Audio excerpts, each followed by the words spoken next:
Okay, so previously we looked at the reactions starting from alkane, no functional group, so we had to functionalize it by doing halogenation under heating or photochemical condition. Then with this we can do substitution or elimination, or you can eliminate the OH to form double bond in the sulfuric acid with the heating. Then through more oxidation of the alcohol or the oxidation of alkene, we could create ketone aldehyde, carboxylic acid, or doing some substitution on halogen leaving group, or making the OH a better leaving group by adding H plus or tosyl group or other groups instead of hydrogen and oxygen. Or you can create the halogens using HX condition or thionyl chloride or other relevant reagents. Even through the addition to the alkene, we can make the ester, ether, and all kinds of other functional group that's listed here. So based on the 4 types of reaction, substitution, elimination, rearrangement, and addition, we were able to create all these functional group. So we know those are simple reactions. So after studying those simple reactions and fundamental tools for the multi-step synthesis, we looked at the ways of connecting different pieces of organic compound through carbon-carbon bond formation. So we had to consider looking at the functional group change, but also the connecting the parts by increasing number of carbon in multi-step synthesis. Then we also looked at the spectroscopies and spectrometries to confirm the structural change using NMR, IR, UV, and the mass. So for example, when you conduct the halogenation, the first thing you notice is that the presence of the halogen instead of the hydrogen. So if the halogens are our common leaving group, such as a chlorine, you expect the molecular peak. The molecular peak on the mass spec will have 1/3 size of the peak. That's 2 units greater than the molecular weight. Then you know that's chlorine. If you have a 1:1 ratio of molecular peak and the one with the 2 more units, then you know it's a bromine. Also, if you want to detect that using NMR, those beta hydrogens over here, they will be shifted downfield. Depends on kind of halogens you have. Same for the substitution with the oxygen, but most likely the oxygen will make the beta hydrogen more shifted downward around 2 point something ppm. Then in that substitution, you see the disappearance of these peaks from the mass spec, and you will see the removal of OH easily, or the one with the H2O removed. Those peaks, will be, those numbers will be deducted from the molecular weight, and you are gonna see that type of unique feature on the mass spec. And if you conduct the elimination, then you can see on the first of all, carbon 13, those sp2 carbons are unique. Even the more the shielded carbons with the halogens and the oxygens will have more smaller ppm number compared to the alkene. Also, if you're gonna check on the presence of the OH, obviously the IR is most useful with the unique broad and strong peaks over 3000 with the hydrogen bonded conditions. Then UV will be useful to detect alkene compound if you are making it or using it to make other compounds. The IR also becomes useful sometimes when you check double bond presence, although the intensity is weak, so it's not easy to detect. However, you can see sp2 carbon hydrogen peaks is useful for detecting the alkene presence, whether it's disappearing as a reactant or the forming as a product. So if you think of the alkyl halide as a central functional group in your studying, you can see how you form the alkyl halide from alkane, from alcohol, from alkene, or all of these can turn into these functional groups and lead to the alkyl halide in multi-step. So we're going to look at a few of the selected reactions around the alkyl halide. Again, we have terpene unit. It has a secondary, primary, and tertiary, so it is a good example studying organic reactions. So these are the functional group that I selected to connect with the formation of the alkyl halide. So you have alkane. The double bond is found in the middle, but you can think of the alkene with the double bond on other places. Then you can create a variety of alkyl halides. Then alkyne, different alcohols, same terpene framework, and I have an ester here.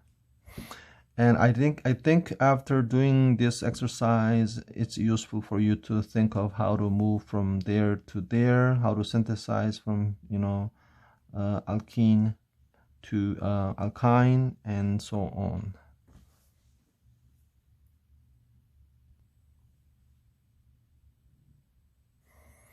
Okay, let's go over some of these things. The alkane can have halogen on it through the halogenation, but having halogen on the tertiary, you need to be very selective because you have 9 primary hydrogens and 2 secondary hydrogens. So to be selective, we need to choose bromine. Then through the initiation and the propagation 2 steps, you can get the product. Then from this alkene to put the hydrogen here and the halogen there, this is a Markovnikov regioselective reaction.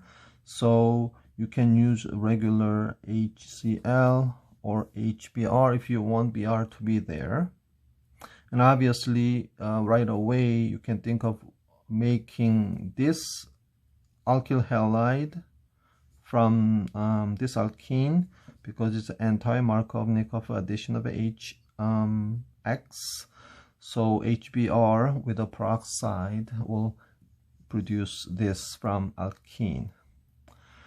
As it's shown here, if you want to add 2 halogens, it must be anti-addition of the 2 halogens. So you need X2. With alkyne, you could make all these different number of halogens there. So easily you can think of this. You have anti-Markovnikov addition of HX, but then you have 2 more hydrogens added, right? two hydrogens added here and one more there, so it is obvious that you have two steps. So either you try to add HX first, or you try hydrogenation first, or you reverse, you get about the same result. One thing that you have to be careful here is when you add hydrogen there, the positive charge forms here, and then X, the halogen, will come there. Then you end up having double bond, and double bond will be reduced by hydrogen, and you get this as a product. However, when you form carbocation here, there is a chance to have a rearrangement, so you can think of better way. You can think of first, but there are many ways, but I'm showing you this one method. You can do hydrogenation first, then you get the double bond. Then you do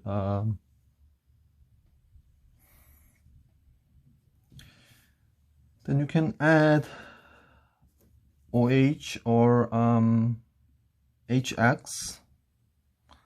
Then you have a rearrangement going, and you end up having this product. You can have halogen if you use HCl, HBr. If you use H3O plus, you get the OH on this spot, okay, just like this. Then you have to do elimination, so you can do it in one step. You heat it up, and you get the double bond. Then from there you do anti-Markovnikov addition. So you need to add halogen. So you do HBr with the peroxide. So basically, in this method, by adding hydrogen to the alkyne, I created this double bond instead of that. And then you move the double bond to the more stable one by doing this step. Then here you add halogen in anti-Markovnikov addition. So I want you to try all of these. It's relatively easier, so try. But let me move on. How do you make halogen replacing OH? Well, there is a simple way, such as HX, or you can try thionyl chloride, or you can put Br by trying phosphorus tribromide.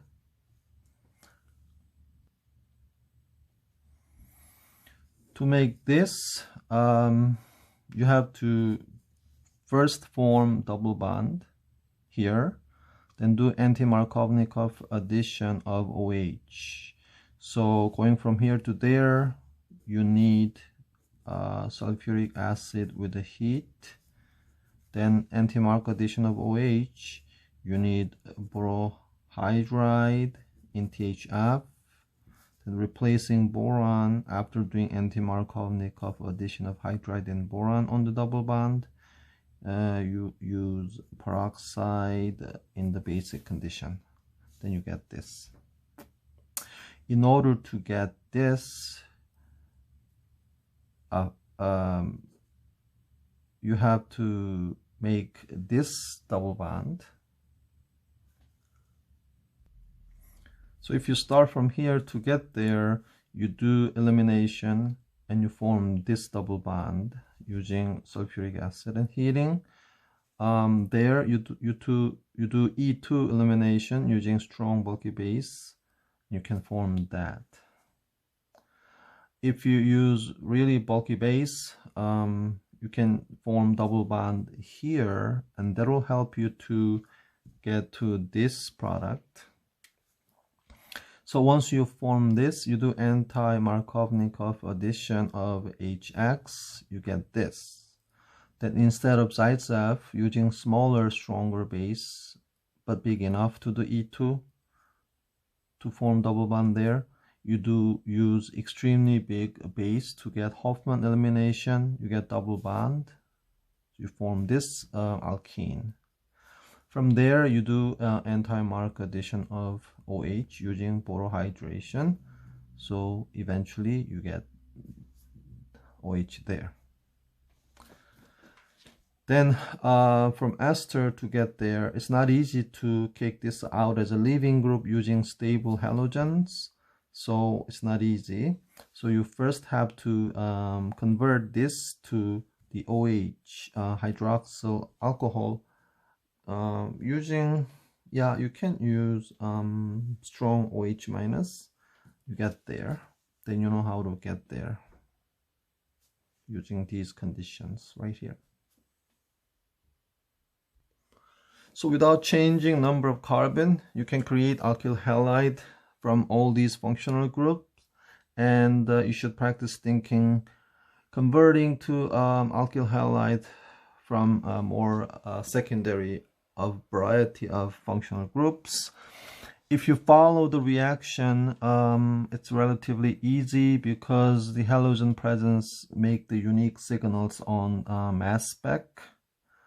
Also, some of the functional group here has a unique IR functional group, IR signals that will disappear during the reaction. Ester especially, you know, the carbonyl group is showing stronger signal compared to other, but also bigger number than ketone. So you should be looking at around 1730 or plus minus 5. Then alkyne also gives a unique IR signal, not very intense, but the quiet area around 2200 something reciprocal centimeter area. So you can detect the disappearance of the alkyne in the reaction.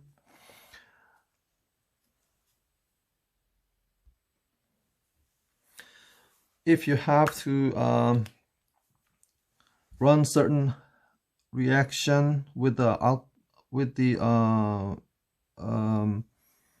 those three alcohol as a product, for example, how you distinguish them using say NMR, because IR is not easy.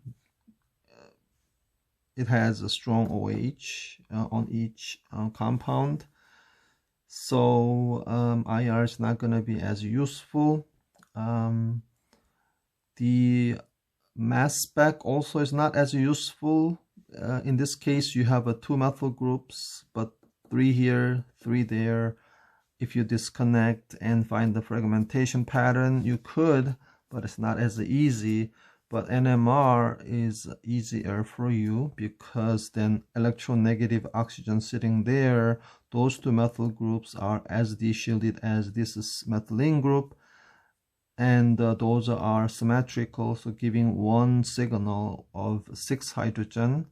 Nearby you will have a multi-peaks with the 3 neighbors, so quartet for these 2 hydrogens around 2 point something. So that's unique, and these two have 2 methyl group symmetrical, but they are coming below 1 ppm. But to tell these apart, most de-shielded one for this is a CH2 with the 2 neighbors, so you are expecting triplet with the 2 integration of hydrogen around 3.5 ish.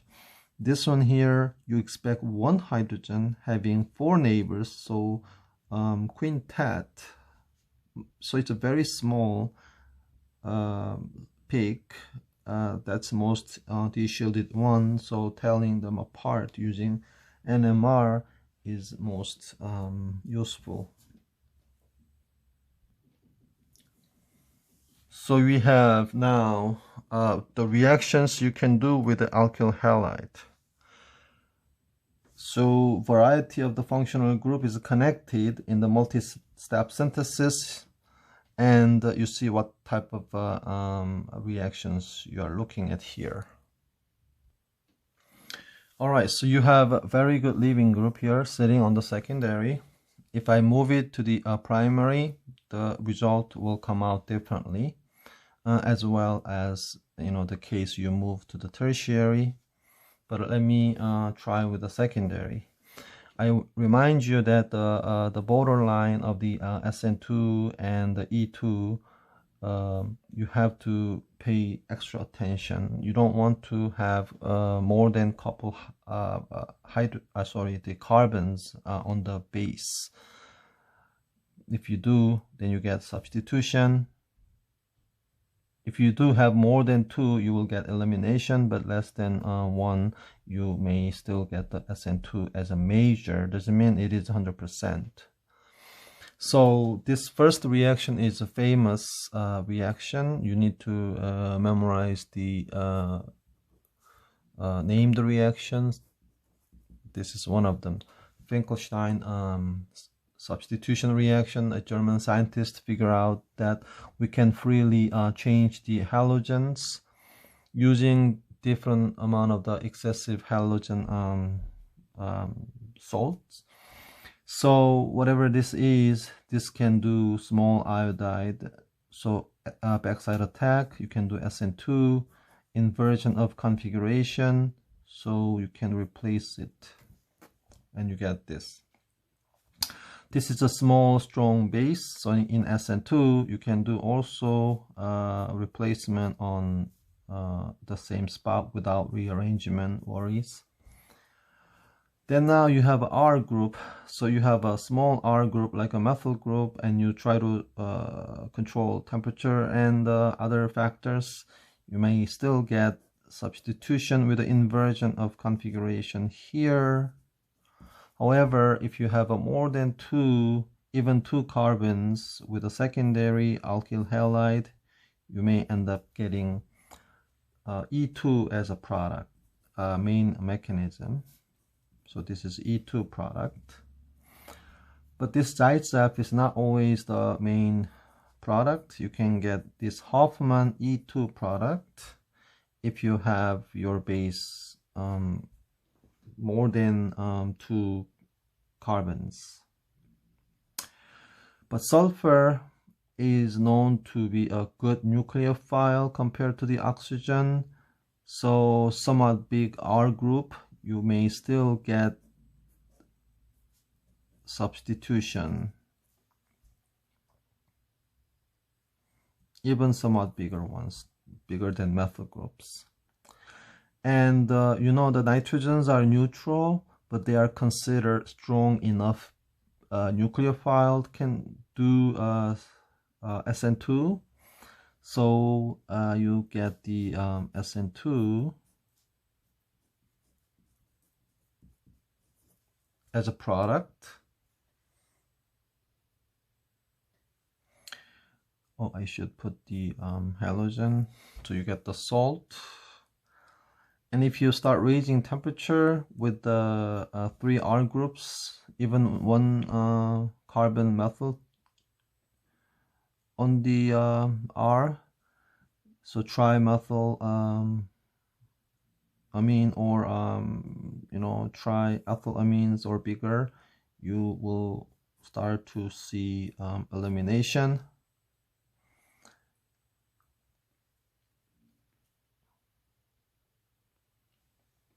In bimolecular reaction, obviously. This azide is a linear molecule.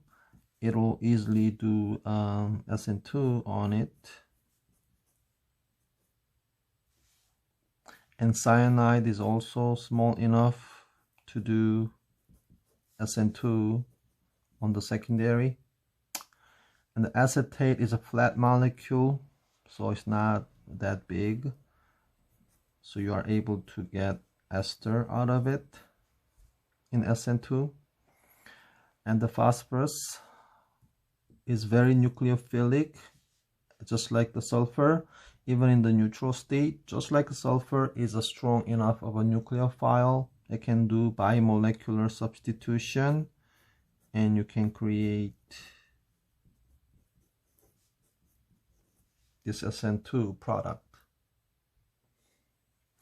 If you monitor these reactions, some of the double bonded compounds you can detect with the UV, and always the mass spec will be useful. But one thing about the NMR is that, you know, hydrogen or carbon 13 NMR, the chemical shift around the alpha carbon will change greatly. Especially the bromine as a the leaving group. Bromine is not that electronegative. So when you lose it and instead you get these electronegative atoms, you get big de-shieldedness on alpha and the beta hydrogens. When you do elimination, depends on the more attachment in the complex molecule, but you get some sp2 carbon holding hydrogens. So the chemical shift on the HNMR usually shows some signals between 4 to 6. So you can see the formation of E2 products easily. You know, the OH and the nitrogen functional groups are not the only one that you can manipulate the leaving group power by adding H plus or tosyl group or some activating group. But halogen also, you can change their you know, leaving power by adding Lewis acid like this or some other more better designed heavy metal catalysts. So you can manipulate their leaving group power. Sometimes when you take the NMR, those heavy metals are able to de-shield area around the halogen, so you can separate some of the similar chemical shift NMR signals that's located in other parts of the molecule. So especially when you deal with the big molecules, these techniques is useful. When you run reaction with a multifunctional group on the molecule, these are also becoming very useful.